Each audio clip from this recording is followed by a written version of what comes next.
Terceira vez. 3 vezes. E isso não é por acaso.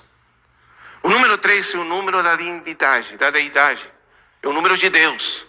E o que quer dizer então a frase repetida 3 vezes? Que a palavra dele é a palavra de Deus.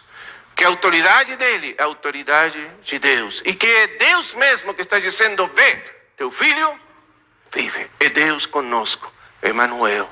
Deus que veio na carne do Filho do Homem para nos salvar. Vê, teu filho vive.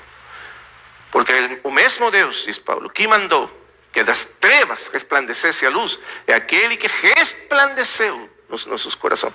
Pela mesma palavra, resplandeceu Deus para a iluminação do conhecimento da glória de Deus na face, no rosto, na presença bendita de Jesus Cristo. É Deus falando, mandando outra vez: teu filho vive. E o interessante que diz que aquele homem, veja o que diz, versículo 50, e o homem creu na palavra que Jesus lhe disse. E aí está a ênfase, João, aqui, nesse sinal. Ele creu a palavra que Jesus lhe disse. Agora, veja o que é importante da fé aqui. O que é a fé? Esse homem queria que Jesus descesse com ele, porque ele pensava que a presença física de Jesus faria um milagre. Mas Jesus disse para ele: não vou descer, vê. Apenas a minha palavra, vê, teu filho vive. E o homem creu. É isso que nós precisamos, irmãos. É tudo o que nós precisamos nessa vida para tocar na vida eterna que Ele nos traz. É crer nas suas palavras. E pela palavra dele, esse filho voltou da beira da morte para a vida. E assim que todos nós voltamos pela palavra dele, da beira da morte para a vida, o dia que nós cremos na sua bendita palavra. A ênfase de João é muito importante na palavra de Jesus. Aquele que me ama, minhas palavras guardará. E meu Pai o amará. E viremos para ele e faremos morada com ele. Mas aquele que não me ama, não guarda as minhas palavras. As minhas palavras são espírito e são vida. Se vós permaneceis nas minhas palavras, sereis verdadeiramente os meus discípulos e conhecereis a verdade. E a verdade vos fará livres. As minhas palavras, os céus e a terra passarão, mas as minhas palavras não passarão. Nenhum homem na história do mundo poderia jamais ter dito essas palavras. Depois do universo sumir e desaparecer, as minhas palavras continuarão existindo. Porque Ele é Deus.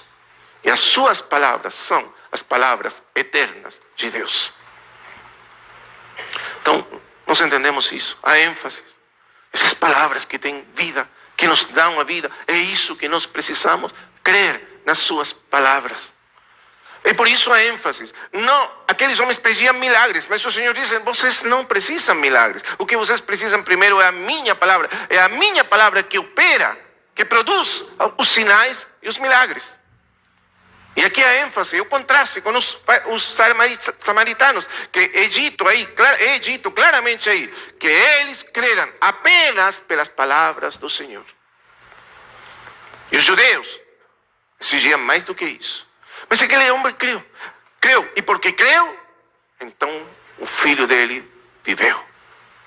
E quando ele desceu, estava voltando, viram os servos dele e falaram: teu filho vive. Imagina o coração desse homem, como pulou dentro do peito dele. Mas isso não era o mais importante. A vida do filho era importante, mas logo depois, quando ele chegou lá e perguntou: e a que hora foi que aconteceu isso? Ele disse: foi nessa hora. E diz: aquele homem entendeu que foi na mesma hora. Veja bem, na mesma hora que o Senhor falou as palavras: vê, teu filho vive, o filho retornou da beira da morte e viveu. Está vendo? O sinal, o milagre aconteceu na hora que o Senhor Jesus falou. O poder da voz do Senhor. O poder da voz do Senhor, que um dia mesmo, que ainda um dia,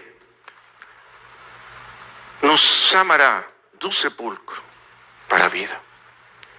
E isso nós vamos ver no final, no último sinal.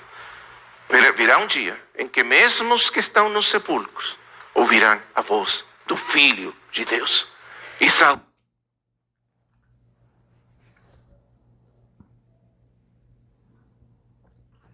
sairão dos sepulcros para a ressurreição. Esse é o poder da sua palavra, da sua voz. Bendito seja Ele. Aí termina esse milagre. E então, quando ele entende isso, diz ele, então, creu.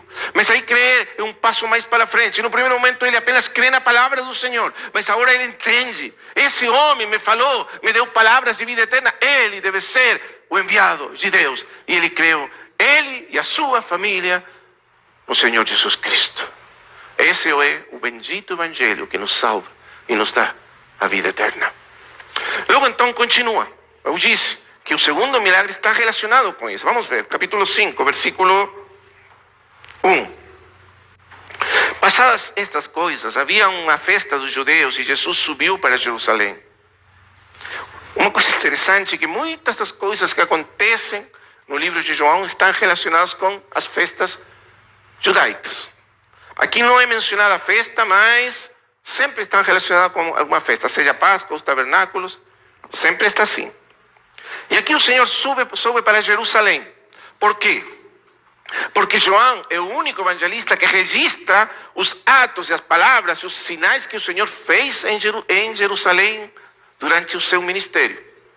Todos os outros, eles se enfocam apenas no ministério de Jesus na Galileia. Mas João, ele nos mostra que ele sempre subia para Jerusalém com ocasião das festas judaicas mais importantes. E aí está o ministério do Senhor. Então, quase tudo o que acontece, apenas algumas passagens não, mas quase tudo o que acontece no Evangelho de João acontece em Judeia, especificamente em Jerusalém ou Betânia. Então, o Senhor subiu. E, diz João, há nessa cidade, perto da Porta das Ovelhas, um tanque chamado, em hebraico, Betesda, o qual tem 5 alpendres. Nesse havia uma multidão de enfermos. Veja, enfermos, cegos, coxos, paralíticos, que esperavam o movimento da água. Esse lugar foi descoberto faz pouco tempo pelos arqueólogos. Existiu realmente aquele lugar com aqueles 5 alpendres. E esse era alimentado pelas águas do Siloé. E aí descia a água e as pessoas iam buscar água aí. Mas os doentes se ajuntavam. Muitas pessoas doentes se juntavam ao redor desse tanque, porque esse tanque, cada certo tempo a água se mexia aí. A água tinha um movimento aí. E, claro, eu não vou ler aquele versículo do anjo descendo, porque esse versículo foi acrescentado muito depois aos evangelhos, para dar uma explicação. Mas a água se movia e era o que as pessoas acreditavam naquele tempo, que de alguma maneira aquele que primeiro descesse na água iria ser curado. Então, imagina a esperança dessas pessoas desesperadas. São pessoas desesperadas. Veja essas pessoas, coxos, paralíticos, doentes, pessoas sem esperança nessa vida. Desesperadas também, como aquele filho ao ponto da morte, porque aqui a ênfase outra vez é o Evangelho, a graça do Evangelho. Aquele homem, aqueles homens, aquela multidão ao redor daquela fonte, é a humanidade.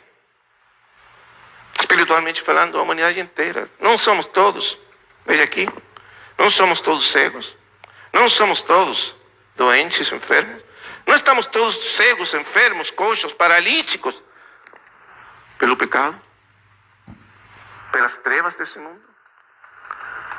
Nessa manhã foi nos falado a condição terrível que está vivendo a humanidade, as trevas que governam o mundo, e a condição desesperada dos homens, ainda que nem estejam cientes da realidade deles. Nós todos somos como esses paralíticos, esperando o movimento da água. E aqui, aí estava aquele paralítico específico. Veja comigo. Versículo 4. Não.